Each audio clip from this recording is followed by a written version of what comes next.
an abyss, no, and the problem is to use the, how do you call it, to stop the train with this emergency brake before it hits the ground. And so I would even say in my East European cynical way that maybe we are riding the train of history, and maybe, as they like to say it, there is a light at the end of the tunnel. But probably that light is another train coming towards us. So we should drop these millenarian ideas, communism, paradise. I'm much more modest here. We are approaching a catastrophe. Not maybe a big catastrophe, but a kind of a, what kind of society are we approaching if nothing will be done? If the system is just left going its way? A kind of a, you get a pretty good image, in spite of all naiveties I claim, in some of science fiction literature like Blade Runner and so on and so on. A divided, a kind of a new apartheid society with ecological misery, but also at the same time very this paradox of misery, corruption, danger, but at the same time technological development, new divisions, and so on and so on. A very sad society. And I claim that, again, we have to act, we have to see the urgency, and the problem is that we don't have any big other, in the sense of any big historical necessity on which we can rely. We simply will have to do it. So again, my cause for optimism is my pessimism, in the sense of I see the system just approaching some kind of a, you know, if you read science here and there, science of what's happening with human rights, science what's happening with ecology, science what's happening with new forms of hunger, economic imbalances, and so on, I see problems ahead. And what I claim is that without any guarantee, any historical necessity that this will happen, if we do nothing, well, I wouldn't like to live in a society which we are gradually approaching. So I'm not neither optimist nor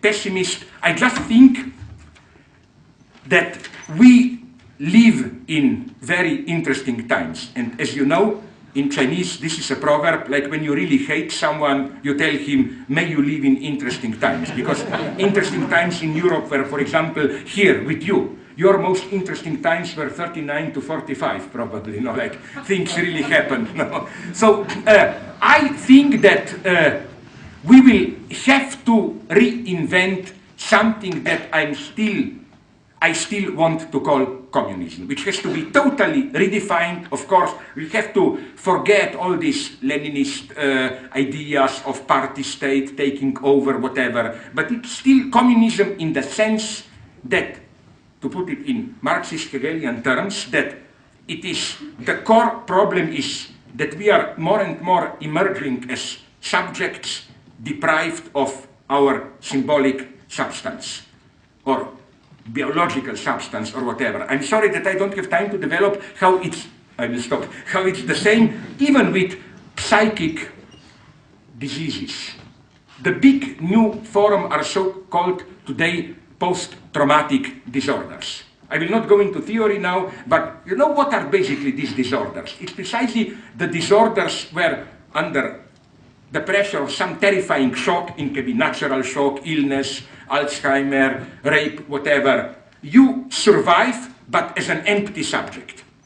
Like, you, literally, your entire symbolic memory is erased. You know, it's like when you talk to a person, it's pretty horrible. I had this horrible experience with some of my relatives. You know, it is still there, the person. It's not a dead being, but it's literally not the same person you knew. Just as it were, the empty form of a person survived. So even at this level, we have some kind of a, how should I put it, proletarian position. In this sense, I think, again, we should redefine proletarian position, we should stick to communism, which is why, to make a little bit propaganda at the end, on 13th of March, which is, yes, Friday, 13th of March, I'm organizing in London at Birkbeck a big colloquium, The Idea of Communism. I got all the guys, Negri, Badiou, and so on. So we are back, the communists. Thank you very much.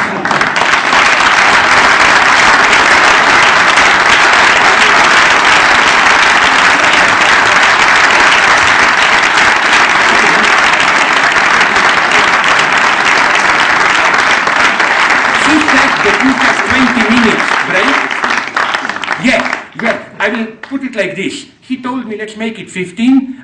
But if you say 15, it's 20. So I will say 10 minutes maximum, because this means 15 then, I hope in reality. Smoking. You smoke quickly, inhale deeply, so that's my solution to financial crisis of the welfare state. Smoke deeply, because if you die of lung cancer young, you are less of financial burden to the state, and you will contribute to financial stability. This would be my fighting the state budget. You know that you get a medal for smoking 3 boxes.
Let's pretend for a quarter of an hour that we live in democracy.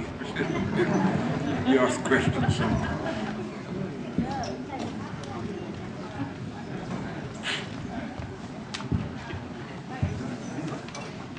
I was wondering, you spoke a lot about Jews and anti-Semitism. What are your thoughts on the Muslim as the new Jew in Western European society or the Western world? That's an interesting question. First, okay, I wouldn't maybe say a new Jew, because, you know, one has to be, again, very precise here. The logic of anti-Semitism is, again, very specific. The image of the Jew plays a precise structural role, which is that it's interesting to see how in public anti-Semitic imagination the Jew unites always opposite features. The Jews are dirty, Jews are hyper-intellectual, Jews are lazy exploiters, Jews work too much, don't know how to enjoy, and so on and so on. It's a very